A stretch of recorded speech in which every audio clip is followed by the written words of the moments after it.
Nana mérite te Yesu nazala oyo nazali lelo soki natali bisiko lokotanga soki okitisaki mawa na yo te o me nakoma lelo mitele ngano.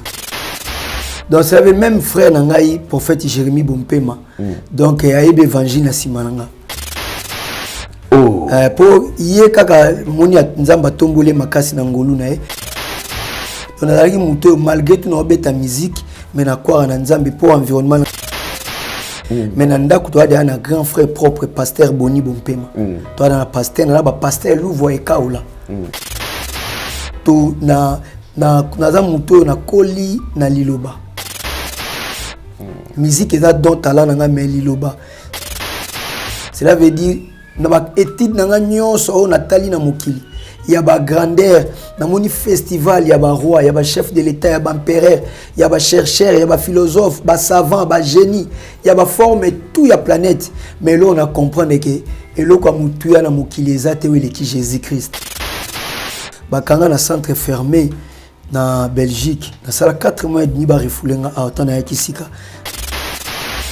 On a vivre scène moins mystique. Mais les chrétiens ont des comptes dans côté. Que diable est bibiso te. Ceux qui diable est bibiso parce que biso moto la qui c'est adresse na biso. Il travaille à papa chéri, aza ex patron nanga, aza grand frère nanga, c'est la famille sacrée.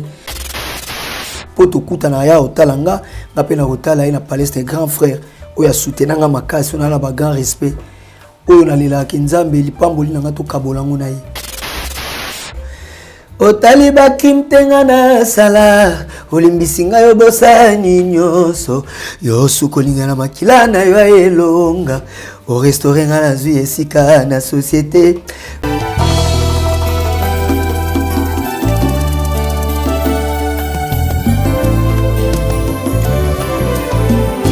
Éternel, je lève à toi mon âme.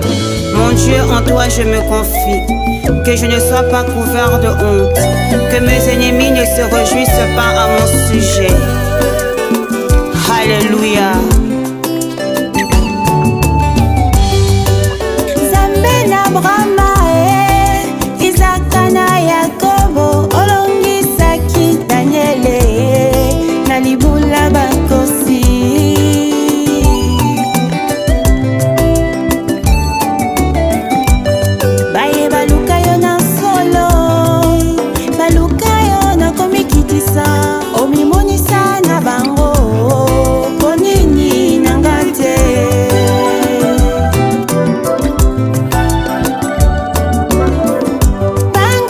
Vérité et réalité, votre magazine qui vous informe, qui vous forme, mesdames et messieurs, vous qui nous suivez sur une nouvelle tendance télévision, culture d'excellence au rendez-vous. Bienvenue à ce tout nouveau numéro de ces grands magazines. Comme vous le savez, vous n'êtes pas encore abonné, abonnez-vous rapidement, faites le maximum de partage en ce qui concerne cette vidéo et téléchargez également nos applications. Vous avez une nouvelle tendance télévision web, nouvelle tendance FM, notre radio également, nouvelle tendance TV sur YouTube. Donc c'est ça. Vous pouvez nous suivre là sans problème. Nous allons aborder le tout premier point, c'est la fondation Ndélé, au cœur de la nation, ainsi que l'orphelinat Famille du Cœur Christ Rédempteur. À travers cette opération, pour vous qui êtes sensibles aux cris de détresse, vous avez besoin de soutenir les orphelins, le veuve, les démunis. Pensez à cette structure et certainement Dieu va tous nous bénir. Parlons plus en image et retrouvons-nous après. Bien-aimés dans le Seigneur, shalom. À vous qui ont un grand cœur. Bino bao mitema nzamba pesa bino mitema malamu. Mitema kosunga. Fondation Alain Ndélé na orphelinat Christ Rédempteur bana posa na bino. Bana posa lisungi na bino. Bano baboti bakenda. Bano bazala moya kotanga te. Bato bana besoin lisungi. Bino bato wala mitema malamu.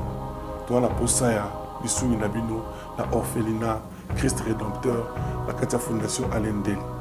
Kanise loko. Eza yondolo bakie, ozanzambe ya bana bitike, yo mokolo bakie, osungaka basi bakufela mibali, pona nini pasi ya boye o nzambe.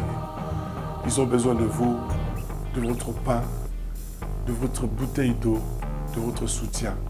Et ça serait une bénédiction pour vous. pour votre famille. Que Dieu vous bénisse.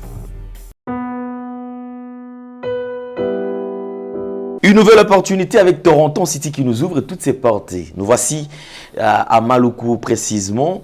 Comme vous le savez, alors il y a Toronto City qui nous offre ces opportunités. Kabwana na makele la tata lopango, il y a maman lopango, mbongo muke, mais yope komi tata lopango. Tolanda.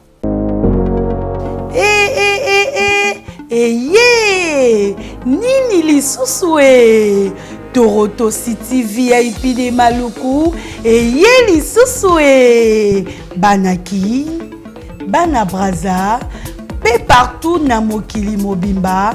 Toronto City VIP de Maluku na 5 minutes ya Grand Fleuve Congo. Ndeko papa, ndeko mama, mwana poto, olingi otonga ndako na yo na bisika ya kimia, olingi opema malamu. Toronto City VIP de Maluku ye wana po na bino ezali côté Kamabele à 20 mètres sur 20 na telo moke ya pamba wana poto ba diaspora nyonso olingi investir na mboka na yo. Toronto City VIP de Maluku epesa to ezoteka ba espace kitoko. Toza 5 minutes ya mai Atuni, Dalalo Bansa Mutema. Toko koma place aux andenge nini. Yeah! Tolonga! Kolongwa place Lazare. Diomo na presse. To paso la zela. Dalangai, Muninga. Mama Mukie, Menafanika Awana. 20 sur 20. Olingi oliambisi, ba fruit, natalo moke. Kimambango welela zwa mabele na yo na Toronto City VIP de Maluku.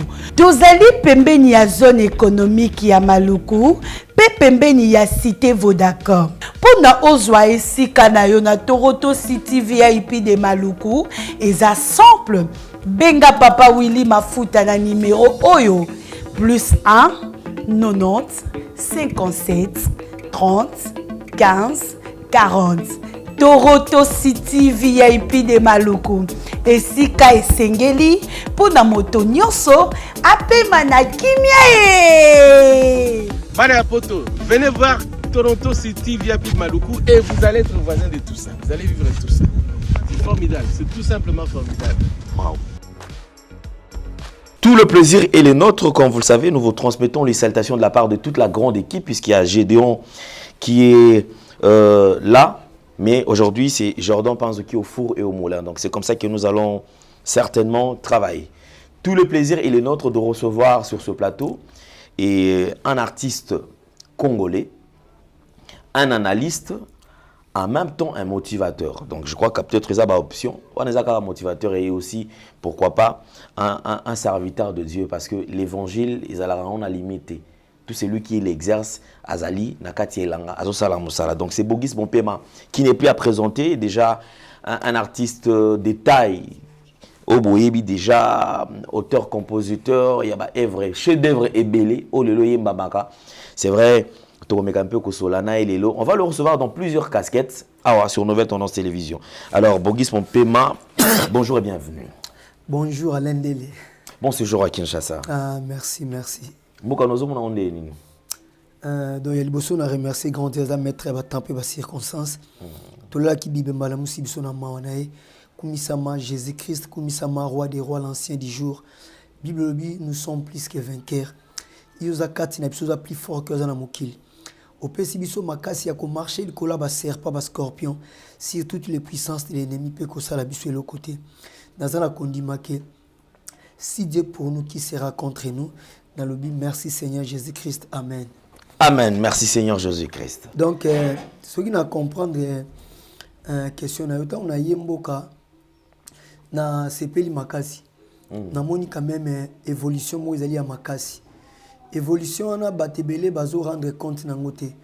Omoni malade ezalaka munene mais ceux qui se kotika les mêmes jours te qui si eko bikisa esengaka et ils ont malé mais pour malade c'est eux qui déjà place et puis tous à la carte ceux qui sont en hôpital malamo batie yo kisi il faut nous consulter yo batala ba température batala basala examen après ne bakoye ba kisi nini mais biso tozana maladie ka mon côté na mboka tozana ba maladie ebelé et senga ba maladie musu senga fo sala faisabilité à terrain eza moneti nyama mususu ta mususu ngulu abota bana ebelé omona ta mususu ntaba bota bana misatu mais omona éléphant na ne moko bota mbala moko omoni le soki bomi ngulu ngulu akoko sila penza espèce wana esili okomprendre na kuti mboka leadership ya mboka échanger o ezalaki te gratuité enseignement to bien on a poto mais na kamwe na Congo gratuité enseignement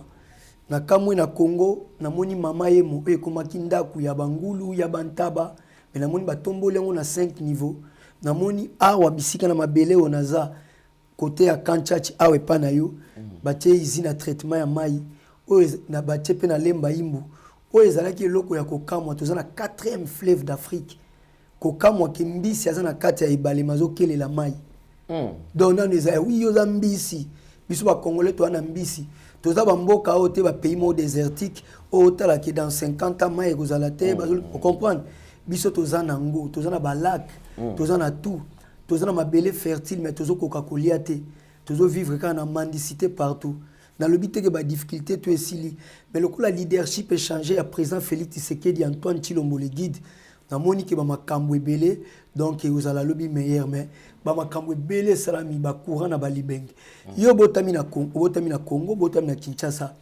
mais vous on a bien que nazana courant même ekei ça va même ezongi ça va mais quand ça que kala to na courant temps plein ba no katana te mais banda ekuma ko katana e handicap makambo ebele mais quand ça na ba libenge wana na ba Équateur na ba idiofa na ba gembe na courant ezala raté etikala kokota peti etikala kokota te do banda bota mazala kana mulili donc so bazana besoin batanga lobi bazana bentero to be examen baza obligé bakende na babima libana bazela sanza soke bimi batie bakaye bazotanga mais na misu na mulili c'est très grave mais l'on tolo ba be courir za na libenge ezana idiofa ezana na gemena shita kakobola ezotindika bazobongisa ba poto ezokotsa ba courant ba province mususu eza relié banzela ebele salami oke otaneti nzela elenge sa ezalaki te oke kotala na Kimwenza na Kindele ezalaki te lelo banzela ona tout esalami nzela ya njili brasserie ezosalama epa na biso na balemba bisika ebele na Kikwiti tala avenue Kikwiti tala banzela salaire ba fonctionnaire et mati ba soda ba tel bango budget 1 milliard a on a Kanchachi batongi ba école ba hôpitaux donc ya biloko ezala kité est-ce que mutu na photo wololae to mutu na photo betele maboko est-ce que congolais ndenge na photo soutenir ye to photo to haïr parce que pendant 18 ans ils a eu 18 ans mo vide Congo e koma kimboka moko sélective e koma kimboka moko bisomo ba congolais to ba esclave na mboka na bisomo parce que mo payazo diriger na mboka cela veut dire biso to za ba congolais to za na ba France na ba Belgique na ba États-Unis partout dans le monde mais na mboka no za na parole te ozaka na loi mo ezo protéger opposa humain droit de l'homme mboka ba paya mais biso to komaki ozo moneti bande ko na biso mususu ba ya ko fande pa na biso lokola ba nyamulenge bani mais ba komaki likolo ya ba congolais na ndenge nini mboka na binote ba yamba binoko yamba na ndenge nini parce que Kabila zaki na tête mboka za congolais te aosala ndenga lingi ba bomi lelo Rossi na Tongo ba bomi Thérèse Kapangala ba massacre ba viol ba génocide ba fausse commune ba kosambisa mutu te enquête moko te loko moko te au monde pena que non Roubaix roi vice-président au sans citer pesa qui il y a question sécuritaire ya Congo mais malgré bazo massacrer bazo violer ba maman na biso plus de 15 millions de morts enquête moko ezalité mais ba yebi ba terre nyoso baza ko coopérer na Congo lokola ba Mutebesi lokola ba Laurent Kunda lokola ba James Kabarebe lokola ba Kunda Batware on comprend baza ebele mais le temps où leadership est changé rapport ya force et salami des années rapport ya force et salami parce que aza congolais de père et de mère président Félix donc a kondimate ke bande ko na yeba kufa parce que ce si le président Félix zoa bombe ya ko boaka na Congo au boaka ndenge ba congolais tout bande konaye mais Kabila etala ki était beaucoup kufa Italie était Roubaix wa beaucoup kufa Italie était yango moni lelo et loko liboso na nous liberté d'expression liberté ba congolais tout bazanango tala ba chaîne ndenge fungwami eza lisusu te makambo soko ye koloba na plateau après bakangi yo mupika masasi te donc eza ke olobi opesi babengi sona aner mboka na yo moko za esclave mozomona ba mindele bazolo ba démocratie ya mindele kaka awa mais na poto kuna mona bazolo lite ndenge ni ba koboma Poutine baolo bango te na koboma baolo bango na TV na TF1 na France 24 ke ndenge nini ba koboma Poutine potika Occident kimia mais awa na Congo yoko kikoloba teke Robert Wazamabe Laurent Kunda Zamabe nane salamate na histoire à planète mutu moko azala chef d'état-major na Demboka. Donc James Kabaré bazalaki chef d'état-major na Congo, chef d'état-major na Rwanda. Même l'époque à Noé, même l'époque à Moïse et salamate. Entre taïba ke tozana problème à mabele za sacré. Bible lobi na nombre 33, 50 à 55. Nzamba yebisi Moïse yebisa Josué. Ceux qui ba katisi ba omona peuple moko azawana basa la compromis na été ba bengana e ba palestinais do ba philistin ba bengana e. Ceux qui ba bengani peuple wana te peuple na okoma likonga akoma nzube na misu na bango likonga na pandi na bango. Israël atambola ki selon voie nzambe te atambola ki selon ba propre idée na ye pour eza ba territoire mo balingi makambo ya laïque. On comprend na ki laïque wana et sali ke bana difficulté bana ngolelo mabele babundela kayango tant tozo ka Paul Kagame azana posa ozwa est tant tozo ka ke basango ya ba évêque ya église catholique ya Rwanda bazolo bake masisi yo na Congo RDC ya eza ya bango yo congolais place ozali contre président Félix Tshisekedi atika bazwa yango toto soutenir yebiso tout mutu moko to dégager bango. Tout à fait normal, je crois que c'est l'affaire de tous, les affaires yawa congolais. Alors en parlant quand même de la RDC, parce que ça lit Mbokanabiso, un pays potentiellement riche avec un peuple extrêmement pauvre, hier. Certaines choses qui ne s'expliquent pas dans le cas de Mbokanabiso, c'est-à-dire des classes, soit aux Anambongo, et belé. Ceux qui sont pauvres, ceux qui sont vraiment pauvreté, ils ont makasi koleka. Alors je voudrais quand même savoir, dans moins de temps, on sent quand même que les Congos est en train de se relever. Et on a état aux acquis la position chaotique, les acquis à genoux, les deux alliés Kotambola. Le nœud du problème, d'après vous, ni où ils auront Jara Congo, c'est là que les Congos ne puissent pas décoller. Il y a un problème dans le Congolais, problème d'homme, problème à Moutou. Il y a les bosso, il y a Makasi, où ils appellent Makasi, il faut tout changer mentalité. Partout dans la planète, il y a une classe, il y a les bosso, il y a les riches, deuxième classe moyenne, na classe moko ya ba pauvre, mais bazo vivre normal. Oko fa attention na supermarché moko ebité batunyo surtout uzana bango baza banani. Parce que natkali communauté au supermarché ya ba riche ou ya ba pauvre. Mais au moins ils ont ba endroit ya ba bilamba. Que ya elamba tel au mona ki bani data sous na ba 300,000. Ils ont un ramoko ya batu moko boye. Ils ont un ramoko sélectif ya batu moko ba gagner ba vie, baza ba milliardaire, ba millionnaire ba ko somba. Blouson moko par exemple il est en sous na 200,000 €. Vous comprenez? Tant que on a pas mo keneto discuter pour quitter la priorité pour ba sali ba même ba bilamba ba magasin était pour na Belgique ba Zeman ba Wibra ya classe ya CO mutu nyonso tout azana makoki ya kosomba yango na salaire o ba futaka e ba futaka pe ba chômeur. Il y a problème d'abord il y a biso moko peuple congolais na sens ni peuple congolais zo vivre le col ba chrétien. Vous comprenez? Donc, Congolais doivent vivre le coup là-bas chrétien. Ayébité yé soit nani na vie na. Vous comprenez? Ayébité yé soit salani ni na vie na. Ils doivent vivre na ignorance. Ça veut dire ayébité que ni na za chrétien na bongoli mutema. Cela veut dire délivrance c'est seulement qui tic au tac. Yango na fête ezalaka na lola. Po olongwe ekelamu ya kala. Okomi ekelamu ya sika. Vous comprenez? Donc, chrétien za rendre compte na ngote oh Jésus a salaka lobi. Tant c'est quoi le pouvoir nous te pesa melinga na likolo tinase et pas y aza afandi y aza chrétien mais na ki chrétien na ye soki azinda kwa sika ya kofutela to so mindaku ana posa cha ba marbre ba kita sika ba plasma ya minene clim ba makambu tout so mutakota talo ndaka nani wana ye mutu mais nzambe oya poni nzoto na ye lokola ndaku na ye donc nzambe naza na doit ko entretenir te donc tolo ba ke ye biso ba to le kinzambe na soin eza lokola peuple congolais nzamba yoki biso likunya te apesi biso richesse moko ya makasi mais na kati ya richesse nzamba apesi biso tozo rendre compte te cela veut dire mona mutu moko aza mopaya ye akomi milliardaire aya wabimi na ba million biso ka na banzela kosenga tozala conscient même ceux qui bapesi yo confiance place moko travailler o le place on ezala pona ba intérêt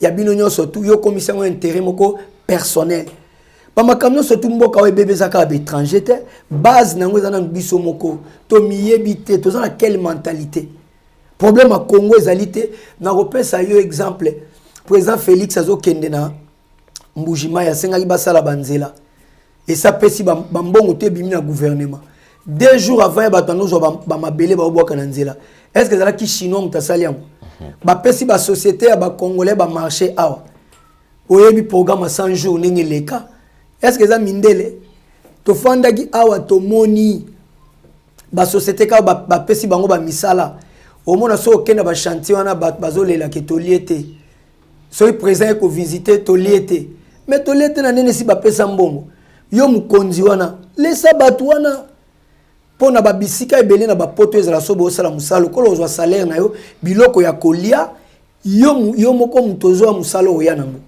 osenga na musala te po musala moko te elambaka biloko pona bapesa bino bato bo sala wana na kati ya salaire o ba futa bino okoyeba ke chaque jour na kenaka musala soit tozana abonnement soit tozana na futa transport nanga na kolia to na oya na mwa bol nanga mona biloko na ko chauffer na micro na midi na pause na sens wana donc conscience na biso si longtemps mentalité na biso to changer te si longtemps toza conscient na oyo nzamba sali na Congo to bana kolela chaque jour Kabila azalaki problème wana yebani mais président Félix na Kabila ezandenge moko te za problème te mo ina butu mais président Félix pas okoma na faute si longtemps to changer mentalité te to mona que président ne soit kota bazala ka mabe les Congolais aussi azana partie à responsabilité na makambo isala na kati mboka mais so komi na ba poto kokuta patriotisme nationalisme donc mona ke bacha ba poubelle biso ko yiko za muta poubelle ngoyo mais muta préférer boka papier na se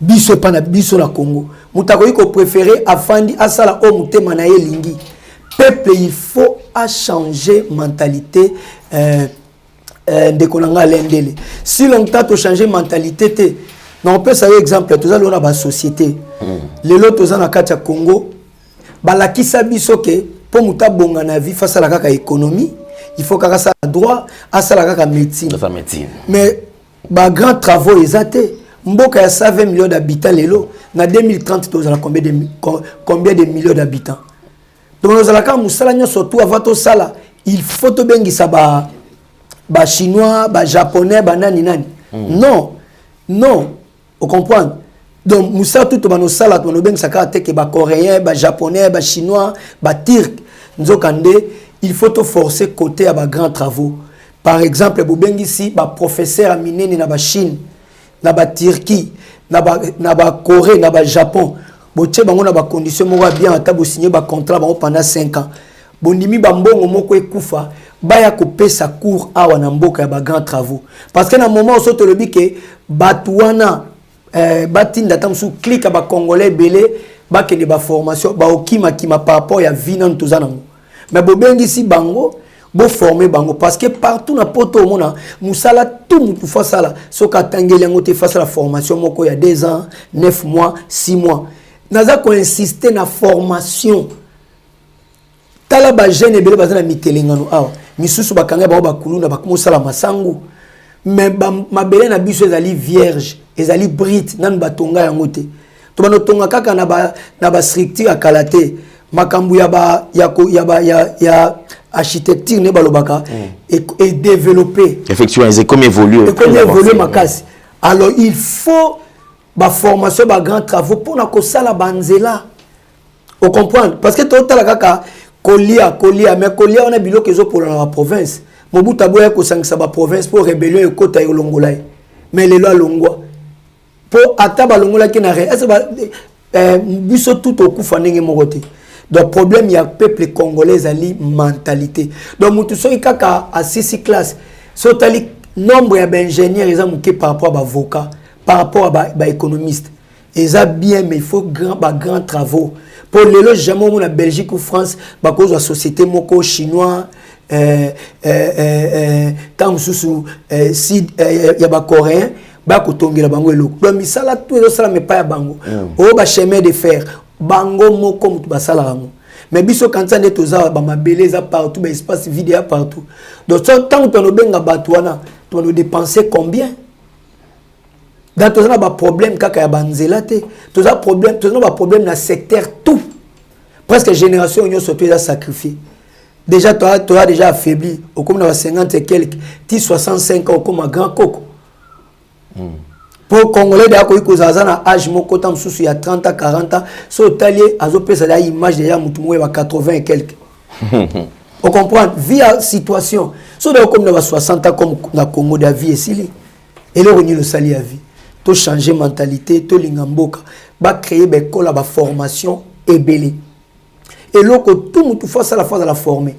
Quand nous sommes na ba libanais, ba dans Congo, ba tir, banani économie na biso komi ya bango non.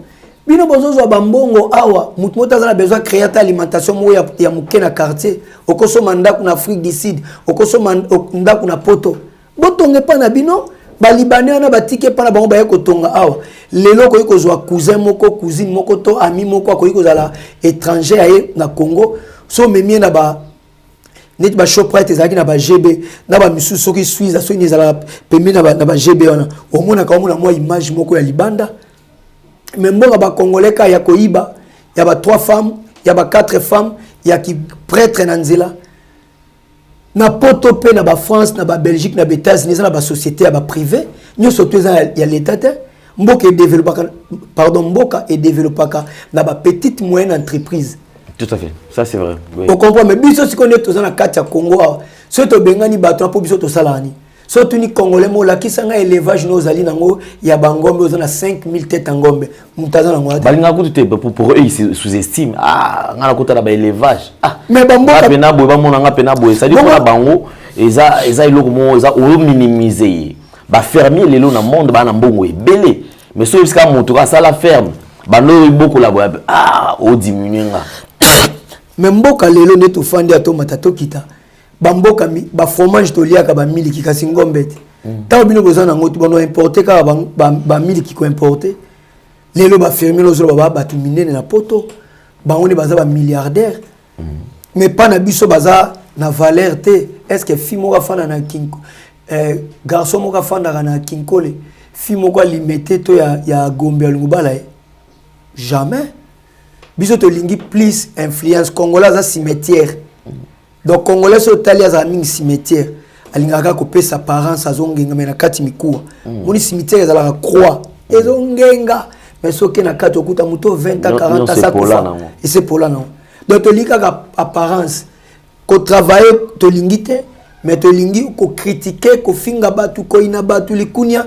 mais na poko le même mutano kenya ko tonga e bakite ole le pelenga boka pelenga boy mo travailler te on va toucher plusieurs casquettes na nos site déjà na début à entretien na biso que l'autre découvrir quand même plusieurs casquettes na yo et c'est vrai on parlera du Congo parce que toi va congolais mais on va toucher aussi casquettes tous aura même une partie à profil na yo on sent na kati na yo le goût de l'évangile. Amen. Même depuis les années, c'est-à-dire que na bogis bo pe ma openda ya kalana. Un parolier, muto ko ça la musique qui toko. Mais ce muto a échangé na yo. Ba quand on dirait serviteur de Dieu mon musala nzama alors que ndekono ne muto za pasteur. Yo za ino pasteur te. Alors quand est-ce que vous avez un goût il y a des chrétiens parce que on dirait monde nous a un monde na milieu moko boye qui n'inspire pas confiance mais on dirait un étranger na milieu. Amen. Donc c'est le même frère nangai prophète Jérémie Bompema. Donc il y a eu l'évangile na simananga. Oh. Pour yé kaka moni nzamba tombole makasi na ngolu na e mais na ndako to ada na grand frère propre pasteur Boni Bompema. To ada na pasteur na ba pasteur Louvo e Kaola. Donc c'est mon frère na pesi bango bambote biska bazali. Donc na muto malgré tout na obeta musique mais na kwa na nzambe pour environnement na grand frère nanga de tous les temps et nous sommes tous années pasteur Alain Kitete na maman Lorette témoin na Kitete na pesi bango bambote donc to na za muto na koli na liloba Musique est don talent nanga meliloba. Cela veut dire na ba étude nanga nyonso natali na mokili. Il y a ba grandeur, dans mon festival, il y a ba roi, il y a ba chef de l'état, il y a ba empereur, il y a ba chercheur, il y a ba philosophe, ba savant, ba génie, il y a ba forme tout il y a planète. Mais là on a comprendre que et là comme mutuya na mokili ezate wele ki Jésus-Christ. Amen. Parce que mon ezana makamusu to koma na mona mutu azana hôpital là la docteur biki sangai na na mbongo na saliso. Donc mutu wana za limité. Vous comprenez? Il peut abelaka, il peut ba consulter kai. Vous comprenez? Mais mutu na yebi remarquer kaka o mona neto ta na banzela pharmacie. Mais mutu mota comme pharmacie guérison, to pharmacie miracle. Poni balobani ba affirma ngote bongo. Donc poni ba affirma ngote vraiment que non, pharmacie miracle, pharmacie guérison, to pharmacie à prospérité, sona melikisio dans la prospère. Mais talane Jésus ba komakae, roi des rois, seigneur des seigneurs, colo guérison, colo miracle. Donc il y a les gars les colo et tout.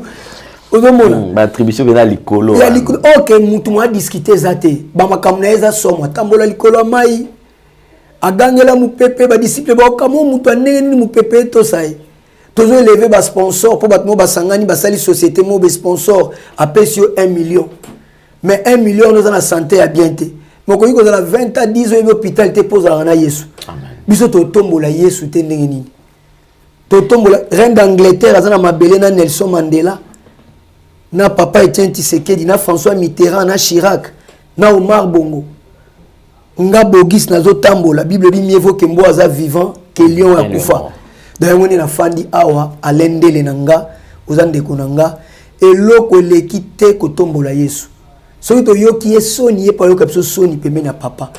Mais au début que de Kobogis plusieurs parlent de Christ. Lokola batanga na kati ya Bible, bakomika na kati ya bouquin et tout. Mais muke ba expérimenter. Il parle de quelqu'un bazo komika ola kisamba tu mutwana mais bango moko ba na pena na expérience moko particulier na Nzambete. Alors je voudrais quand même naïba parce que c'est vrai, il y a de temps à autre où il est Nzambe, effectivement Jésus-Christ il est le roi de rois, le seigneur de seigneurs, ba attribution surtout à Kitoko Esaïe.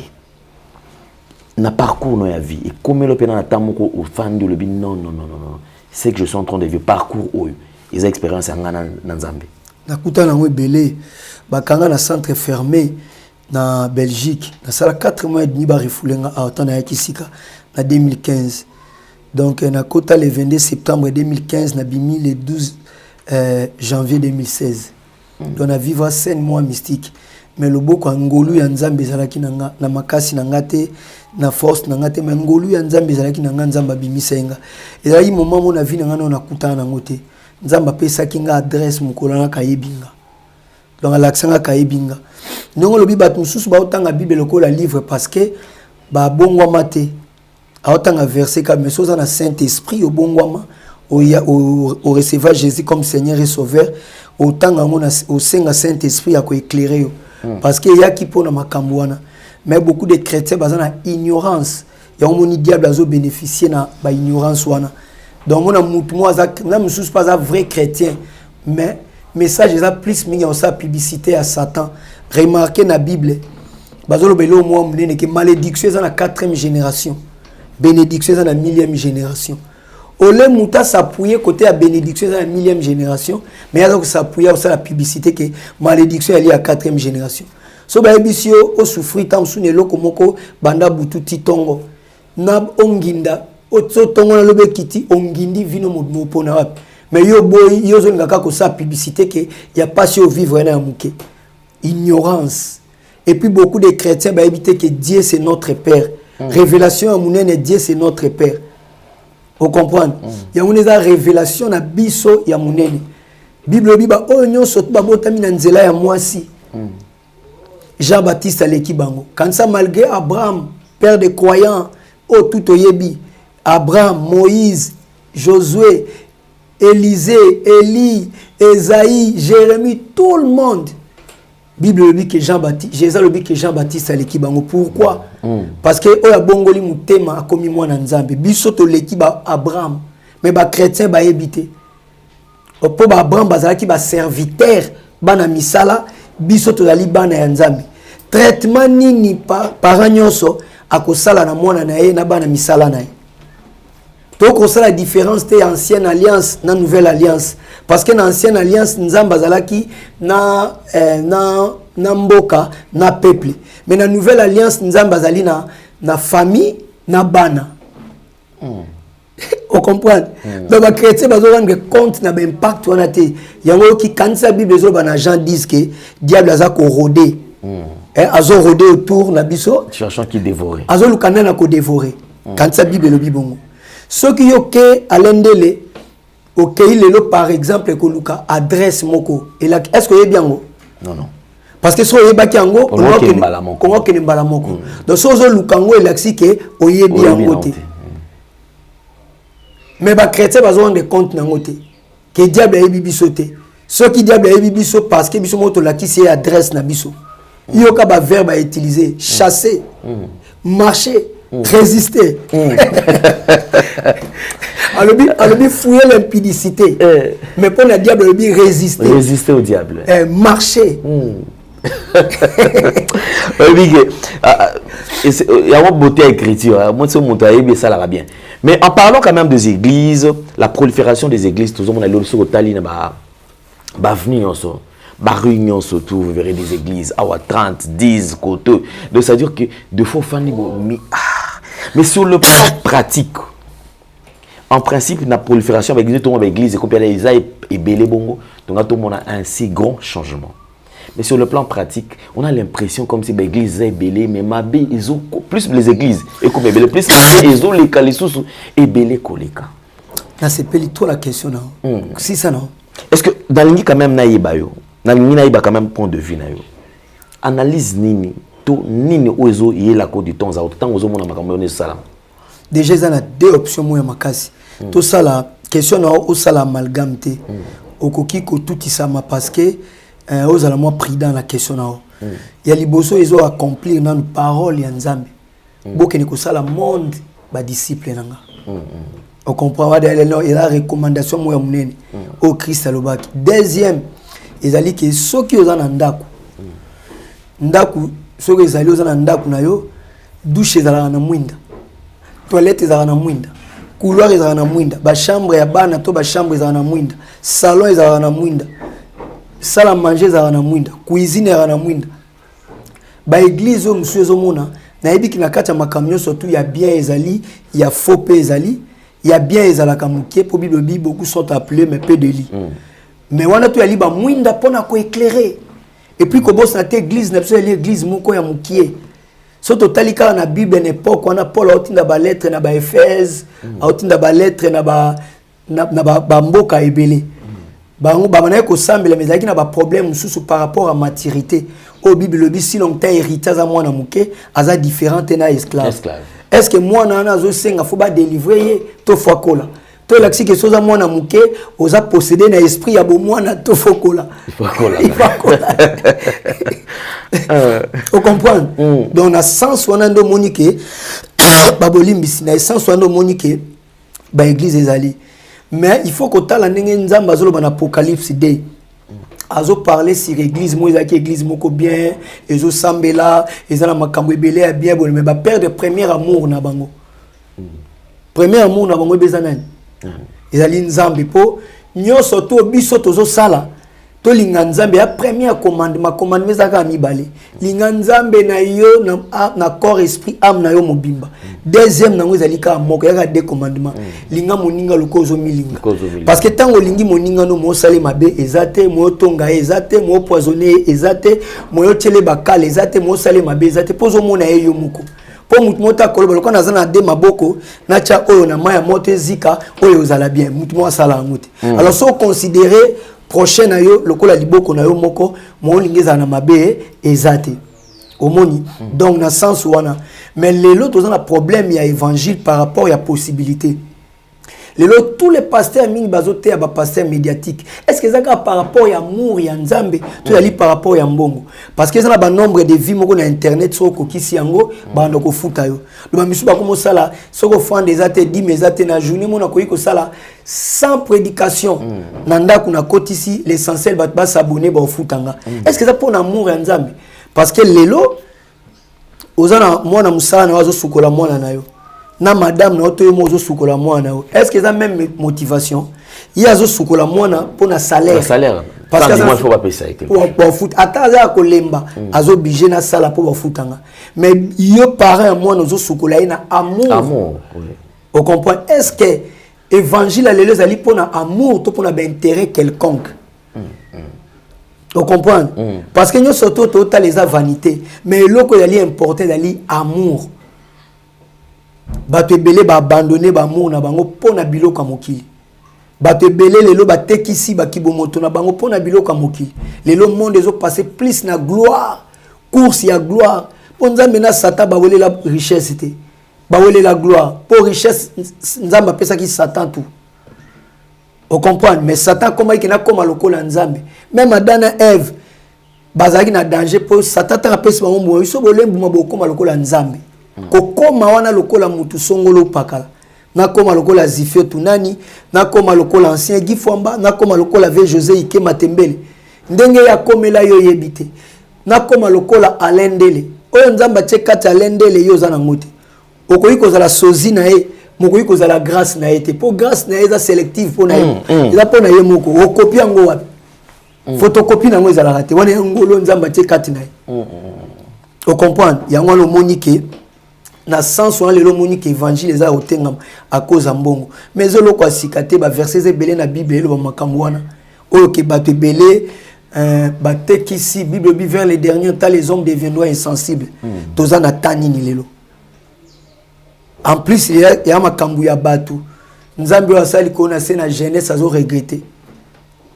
ceux qui Jésus azala qui trahi yozo zelani donc ba église des ali et ba pasteur ebele ba comprendre que bandimi ebele ba tanga parole te ba ba ko tangela bango parole na place na bango ba fait man tiens bazo ko sabato et comme business ya bato ebele mais yeba ke ko sana musala mususu ke ya nzambe mais comme on a que l'église est comme ebele yeba ke ba église on appelle ça ba centre de récupération il y a beaucoup de gens pe ba dévier qui banzela mais grâce à l'église ils ont ici na société et puis au classe et puis ça a été il y a un frère qui a dit à l'obi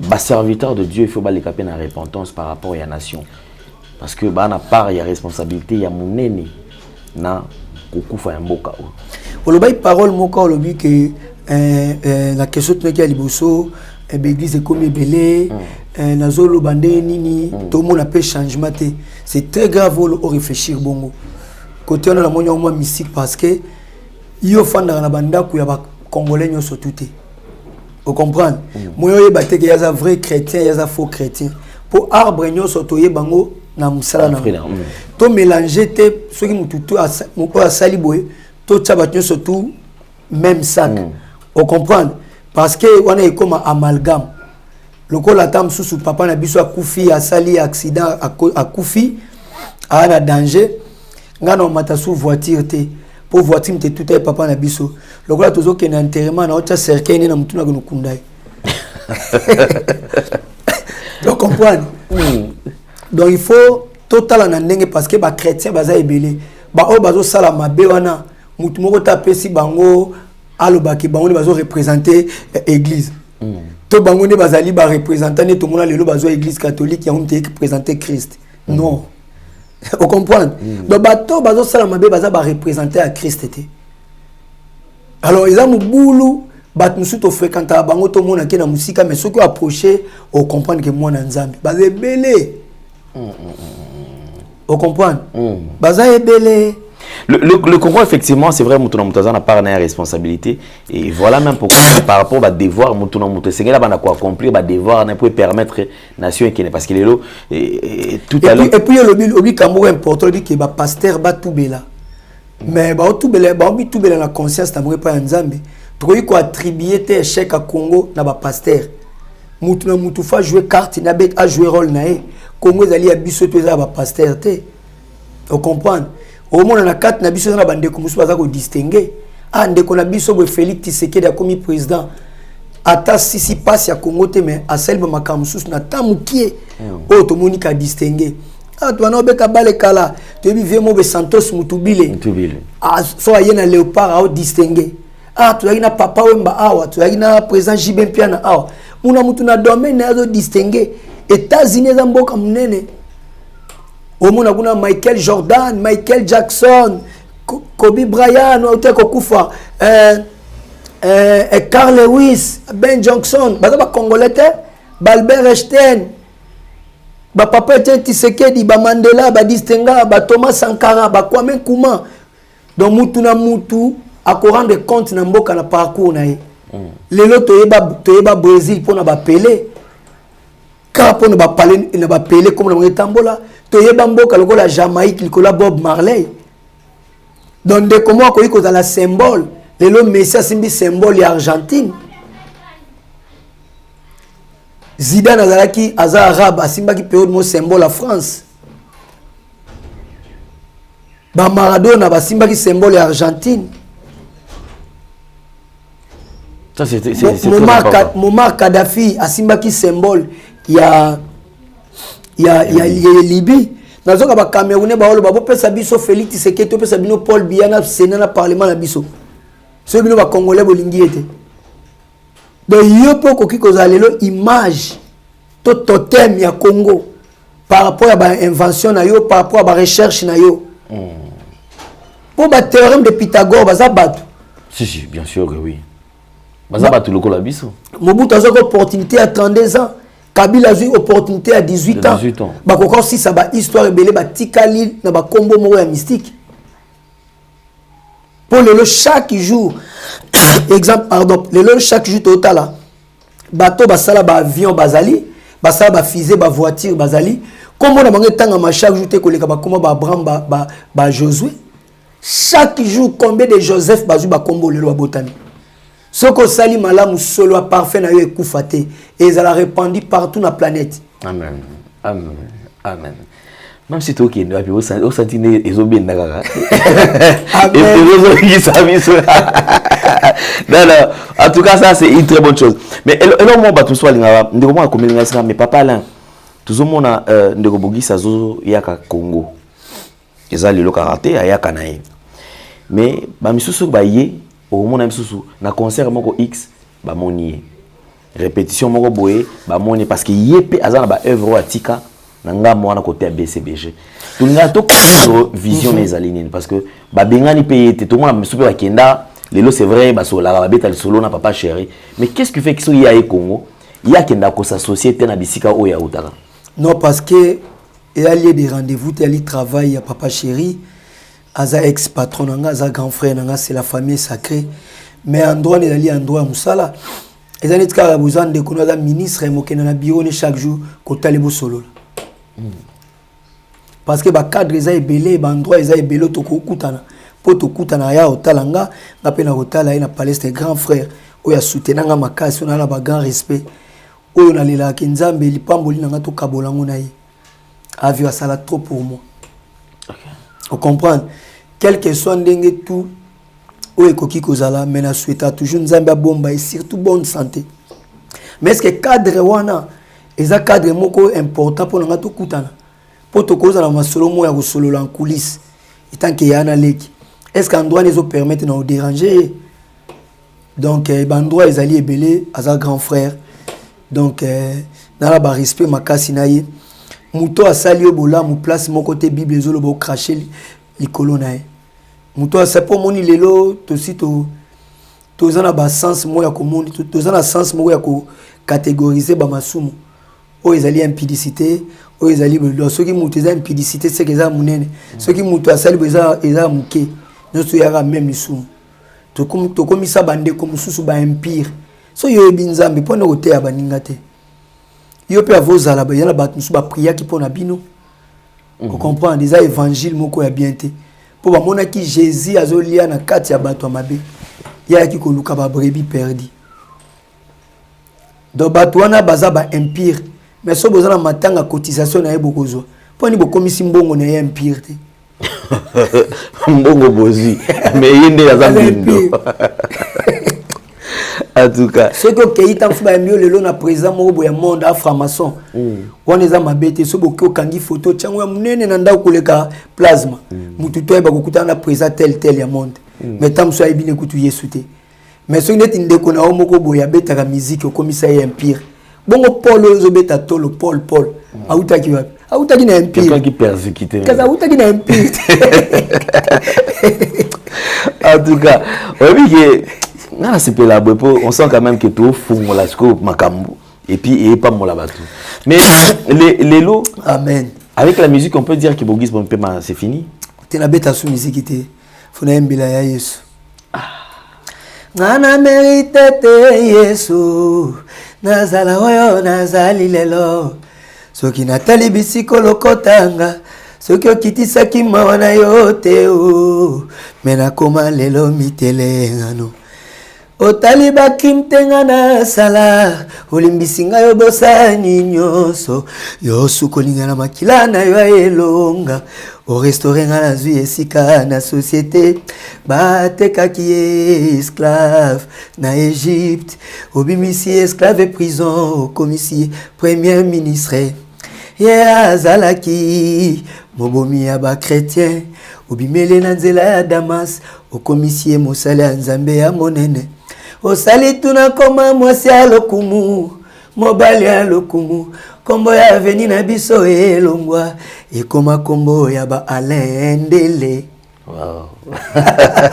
Obi ki nzembo na mona majesco oyimba ona na pasteur Carlito et za susu Obimba nanga ye ezangolo na yo Elevation nanga ye ezamawa na yo Bitumbe komela kingai na fungola miso na mona mapinga ya banjelu abundela ngaye alongisa ngaye nazwa kimia ye na tombola moto na abandona teo poyo zalaki na ngai to umelaki kati ya moli na kufalikwa frinat me bana nga bayibinze mona ndako ya hymne national to melaki kati ya molili tala Yesu aye na pole na ye mobali yangu ya maweleki donc ba featuring na kana ba frina. Ah bon. Mais ne tous à la boue bande comme ça ba Hollande parce que c'est vrai il y a des gens qui vont ko lula vino ya kala. Mais à vous entendre parler, j'ai l'impression c'est comme si on disait vimo soit sûr que les lozonga. Non, parce que ça monde na fanda qui na yebi tout n'est s'est passé. Donc ils a karaté na sala sonde ni mais na ba biti de belé za la ceux qui au longue place mo faut aller kenge. Omoni Abraham otambola na Lot. Banyame komo sangane ko be ça on a problème. Nzamba bisi bango bakabwana. Malgré bazali no kona mwana. Bakabwana. Abraham bisi bango nzamba bisi bango bakabwani. Mais l'autre a mon aïe tam sous oncle aza faux azu par moko akei atikinganga fana bénéficier une expérience ne ou ceci cela. Mais tant ngindela ki l'autre na Sodome et Gomorrhe Nzambe aki ko intercéder pour naï. Nzamba yaki na epa ya Abraham aleleli est-ce que na mboka wana soki juste aza est-ce que mamu tambola bien est-ce que ceux qui ba juste baza 100 obi ki ça ceux qui baza 50 baza 30 baza 20 baza 10, baza 5, baza 4, 3, 2, 1, au 1. Nzamba bimisi l'autre. Prière ya Abraham souvent qui est. Donc Abraham avait quand même que malgré Nzambe kanda Nzambe lingi kita mais ceux qui quand tant tout le monde sait que ndeko na ngai ne vient na za Nzambe to chaka eto na kanda zalisu na kanda te po kanda nyonso tout bibelobi o ezalaki ya biso ekoya na mutu ya Jésus. On comprend. Les loso qui Nzamba a besoin corriger biso nani. Ceux qui mère na bino to mère na biso to mère ba Gilles Ngalou azana besoin beta yo beta onani aza fimbo beti yo abeto nani abeto na parole parce que la Bible nous dit toute écriture elle est inspirée pour na ko enseigner ko instruire ko convaincre pe ko corriger en corrigeant la parole mon fils atoko mukolo ko sala boyeboyité yango moni beaucoup de chrétiens bato batama mingi pour la sima ya grâce mais va rendre compte l'impact de la justice. Parce qu'ancienne alliance ezalaki plus loi na œuvre. Mais na terrain à œuvre ezanga kaka eloko moko. Au moins diable soit peso mibeko ebake suka la lile na minuit il faut pesa nga mutu. Pour que il faut la toujours avant dans na terrain à œuvre ezanga kaka eloko moko. C'est pour cela nzamba yaki kokufa pona biso pona ngolu. Mais ngolu wana grâce on a soubassement na ngoli justice. Nzamba yo kaka prière à juste. Prière à juste n'est pas efficace. Et l'activité que prière est efficace. Mais mouton c'est la prière si l'on t'a juste nzamba zo yokai. Ozo kabazolo ba toute arme forgée contre moi sera ni les sans effet. Mais so tane likola ba qui s'y fasse à la fermer la justice dans la justice. Donc justice c'est le mot très important. On comprend donc justice est ça important. Donc yango moni ba chrétien ningo lobi ba te belé baza ignorant. Omoni ba te belé baza ignorant ba makamsusu bazo memango na ndenge moko na makamsusu ya okotisa nzambe te ba bakotisa nzambe. Tala lelo nde ba te belé batondi na culpabilité na ba condamnation likola makamba ba démon likola makambu ya baboy. Koko na biso azalaka ndoki. Koko na biso bo ya azalaka ndoki. Yaya. Oza si Jésus qui tourisme na mokili. Oza si Yesu qui tourisme na mokili jamais. Alors qui tout est accompli. Donc maramutu c'est si là cause la ignorante. Ndako no place kafar ezali mulili so ba pelisi. Kafar no sauté au qui m'a parce que lumière écoute. Jésus lumière a vie na biso. Longwa na condamnation ba pasteur botika ko culpabiliser bato. Parce que Bible le bio azana Jésus ali sous na condamnation te. On comprend? Yes. Donc combien que là moi si cause na condamnation te. Ozo imaginer neto fandi awa. Oka mususu nzambe babilo connaît ko réclamer ba terme belé koma o eza ko réclamer yo. Yo zana Jésus. Ya le bio yaza kati na za plus fort kazana mokili. Nene lo connaît zo réclamer. Comment ko traumatiser batou. Mais si ko ça bangi sa prédication moi ko bangi sa pour. Mais ça l'a étude. Abraham papa nazalaki grand magicien. Bible bi Abraham a crié nzamba imputé justice. Mais Abraham azana kombo munene. Magie ya tata na bango et bloqué qui est nani, freina qui est nani. Moi si à Joseph, papa nazala qui grand mage à Pharaon, mais Joseph a réussi ça parce que ce balani beaucoup mi mutu moko. Poni bilo ko ne réclama qui était. Posana nzambe. 12 tribus d'Israël chaque jour 12 tribus d'Israël. Est-ce que batu bayebi ke na kata 12 tribus d'Israël wana? Est-ce que bat bayebi ke zana bana misus bazala ki bana ya neti ya ba esclave neti le ba femme porteuse. Parce que Rachel abota ki 4 bana. Non, Léa abota ki 4 bana. Rachel abota ki bana mi balé Benjamin na Joseph. Mais on misus batika li wana. Donc 12 ans batika li bazala ki bana ya ba servante nenge Agar abota ki Ismaël. Mais le kola ba utake pa Jacob nzama ndima ki bango 12 tribus d'Israël. 6 hommes sous bazali bana ya Rachel te ya Léa te. Comment yozana Yesu 10 ans 15 ans retraite chaque jour ko chasser ba démon. Mais si longtemps le kola zo mona ba démon ko yela parce que tu as pouvoir ya langue. Comment tu tant que ça va tomber combat ba démon. Ya opéra. Tu as la pouvoir ya langue si longtemps tu penser chaque jour que ba démon yozoyo. Comme langue nous ont confessé bongo. Vraiment. Comment ça n'a été pensé na biso ali champ de bataille na biso. Et là quoi liboso diable utiliserait pas na biso ali penser na biso. So ka réussir yo na penser ta na corps na yo. Parce que corps a na matériel oh ndaku ne zikatikali zéro. So ka réussir wana te na corps. Pour corps na yo ndezali mundu ki nzamba ucha masasi. Nzamba pona ki corps ya Samson po acha masasi. Apona ki corps ya Noé pona bakota na boîte a utilisé qui corps ya David pour na okwesa Goliath. Comment yozana Yesu alobi que tout est accompli pouvoir te pesa melier après ce pouvoir ya okoma mwana na ye ndenge nini yo loko kanisaka bolamu ya Yesu yo sa publicité malédiction 4e génération et malédiction 4e génération au lieu de bénédiction 1000e génération. Autant d'ici mutu na yo chaque jour na ba condamnation na ba culpabilité. Et monsieur son monde ensemble on donne déjà dit ba monsieur ensemble moi na ndaka okama bi ça la kana ba geste simba ma manchette moi no siko na ndaka okama oh nzambe koko na bisoti Parce que papa, le baka Dieu, c'est notre père. Nous sous papa, nous avons exercice. Mais c'est grave. Les gestes comptent. Parce que position, il faut bien là, au sambe la équipe. Mais non, est-ce que Jésus a dit ça qui moi soit tanga makila non le kana koyana yo kende ko tel mo simangane la mbobika non position équipe est-ce que bakoki côté ya mutu o faut simba machette be batte ya mutu ndenge batte est-ce que batangisa na classe bana neni bono ko solisa papa na bino non donc cela veut dire que papa fandi kuna bazo ben au moins papa ozana musala na ina sukola na kono sukola Oza na posa toilette, papa, na kota toilette. Ça lui kota tête. Mais c'est très grave. Vraiment. Quelle sorte à Dieu. Oh là là. En fait, amour tordre sens, c'est même avec l'écriture. C'est ça les défauts aussi. Tordre sens. Il va dire que Dieu n'est pas compliqué. Dieu est notre Père. Dieu soit papa, il faut gêner pour que soit papa. Non. Attitude. Ata présent Félix Tshisekedi.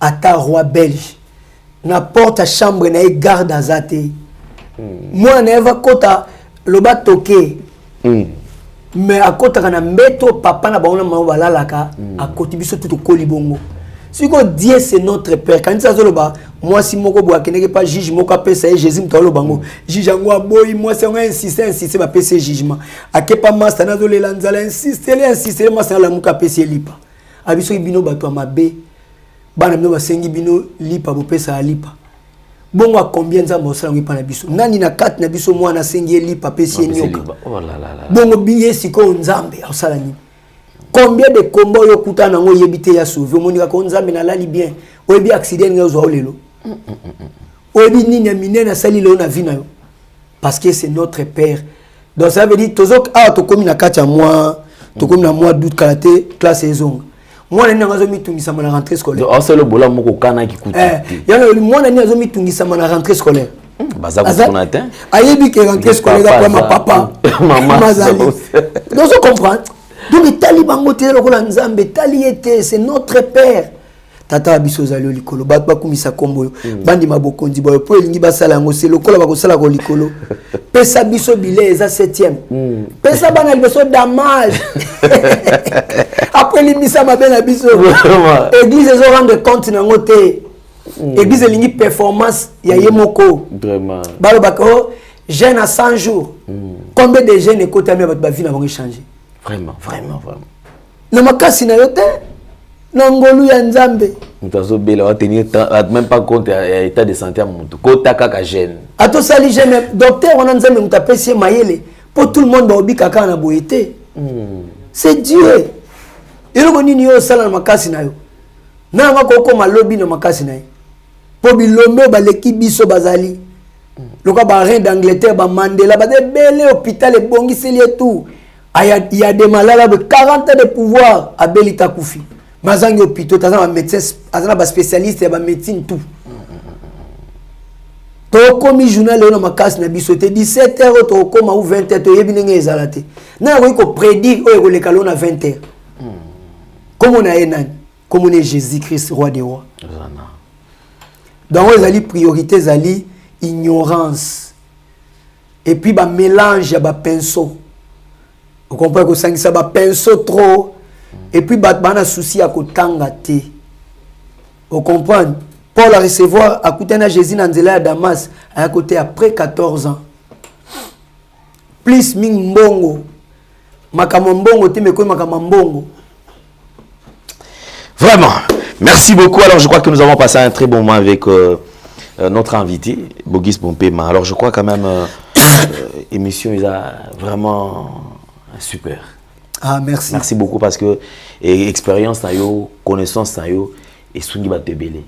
Normalement on a déjà comment est-ce qu'il va commenter, normalement on a comment est-ce qu'il va tous béni à travers passage na yo. Je crois quand même on va se battre de façon que ata tous ou le sous. Pas de problème. Nga dans tala ko trop. Dans la grand fan on a nga ba ta réflexion. C'est ça qui a mis dans la zifio tout na bi alendele aramuto maele bobo mana mabe. Vraiment. Mais ça peut faire dans José Ikabi bobo mana mabe. Vraiment. Merci beaucoup. Alors je crois que nous sommes arrivés pratiquement à la fin.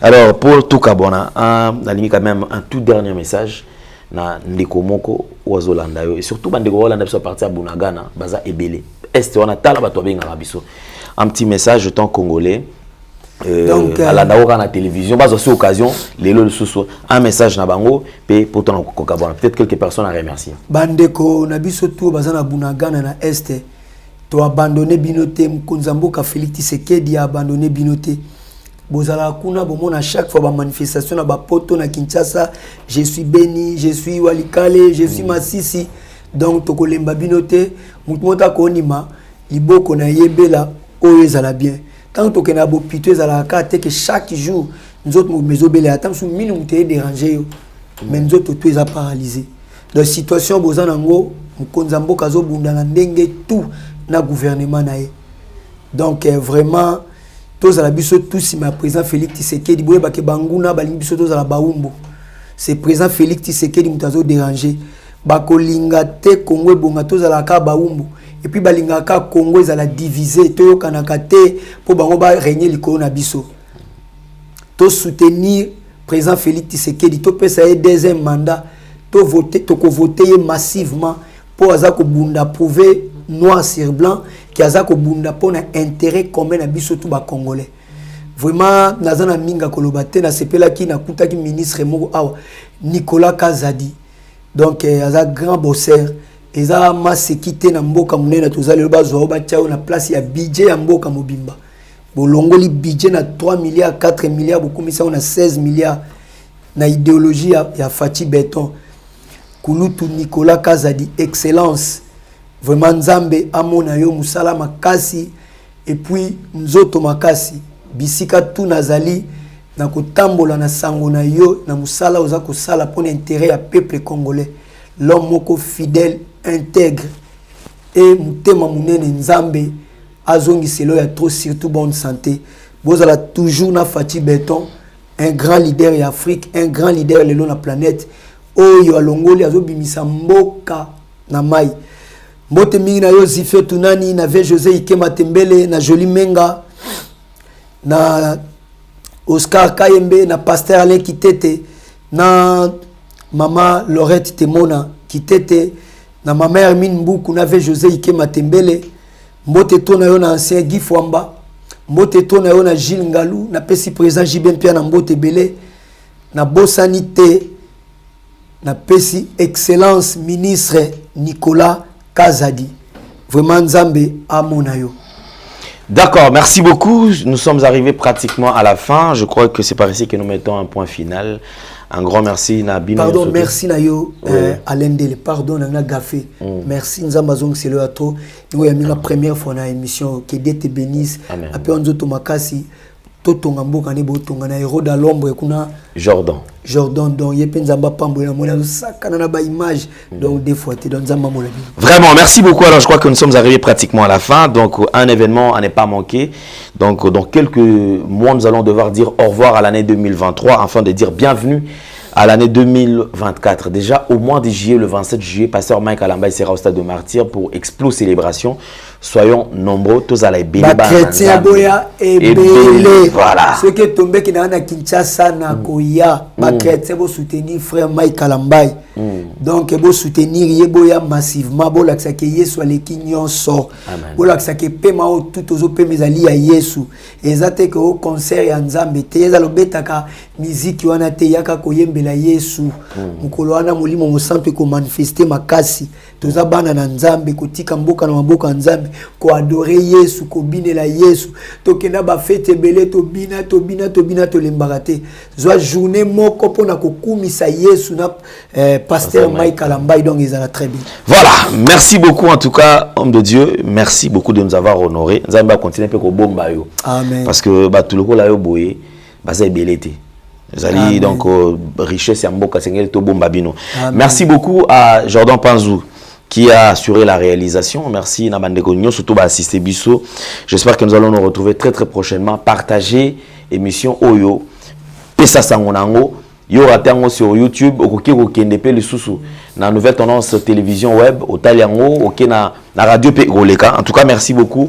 Au revoir. Bye bye.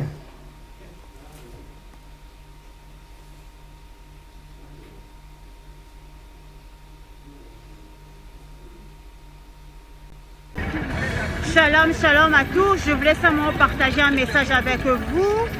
Ce soir, je vous salue tous au nom de Jésus, bien-aimés. Je voulais simplement vous informer que toi qui es là, tu es en train de chercher le mariage. Tu es là en train de chercher les enfants. Tu es là en train de chercher le voyage. Tu es là en train de chercher la guérison. Tu es là en train de chercher une stabilité de maison.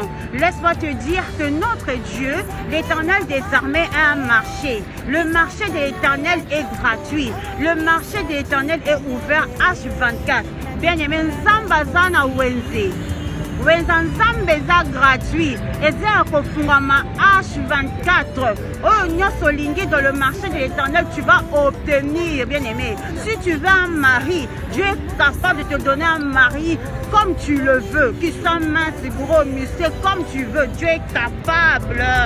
Pour la situation qui te dérange, notre Dieu a un marché. Dans le marché de l'Éternel, il y a plusieurs rangées. Maintenant, rentre, va choisir. Parce que tu fais partir du royaume. Tu es un enfant de Dieu. Monte en dimension de la prière. Nous sommes à 4 h du matin. Apprenez à vous réveiller le matin pour prier. Apprenez à vous réveiller le matin pour commencer à prier. Quand tu dis Seigneur, moi je veux ça, le Seigneur va te donner. Nous sommes des enfants du roi de roi. Personne ne peut marcher sur toi. Tu es la lumière du monde. Tu es le sel de la terre. Ah ah ah ah. Mais on comprend, il y a un secret dans la prière. Tous les gens sont capables de façonner, il y a qu'à changer, il y a qu'à restaurer. Notre Dieu, 3 fois ça, il est tellement puissant que nous ne réalisons pas la grandeur. Il a un marché. Tu as une maladie incurable, rentre dans le marché de l'Éternel, tu vas trouver ta guérison. Kotana wenzanzam de guérison ezali.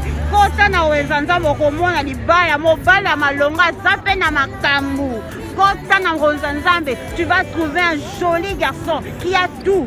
Kotana wenzanzam, tu vas trouver une grande dame, une femme qui a tout. Azape na makambu na beauté na ye. Alléluia. Nzamba ana bane. Ha ha ha. Bien-aimé, avec Dieu il y a tout. Dieu c'est la paix. Dieu c'est la sincérité.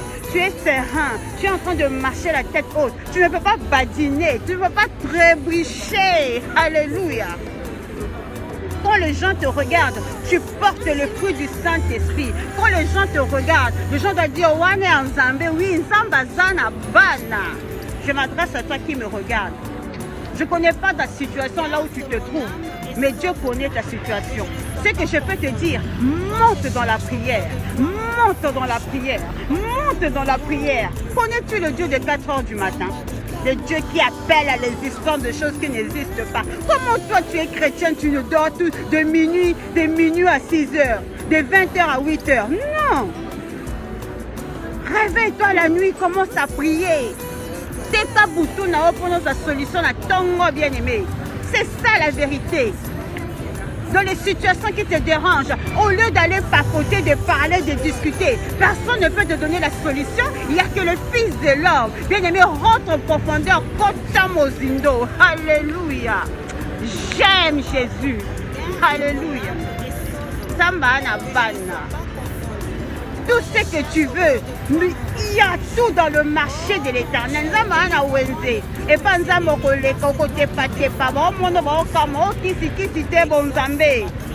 je m'adresse à une personne.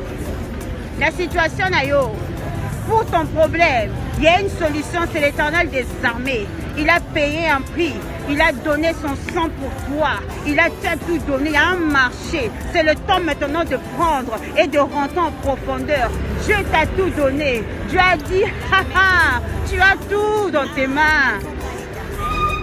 C'est le temps de te lever. Ce n'est plus le temps de rester dans les distractions bêtes, dans les choses inutiles, les choses qui ne t'apportent rien. Tu zappes. Rentre en profondeur, regarde ton entourage, nettoie ton entourage. Alléluia. La profondeur attire la gloire de Dieu. Dieu a un marché et dans ce marché il y a tout. Tous les hommes que tu veux, toutes les femmes que tu veux l'argent, tu veux la voiture, tu veux la maison. Dieu a tout.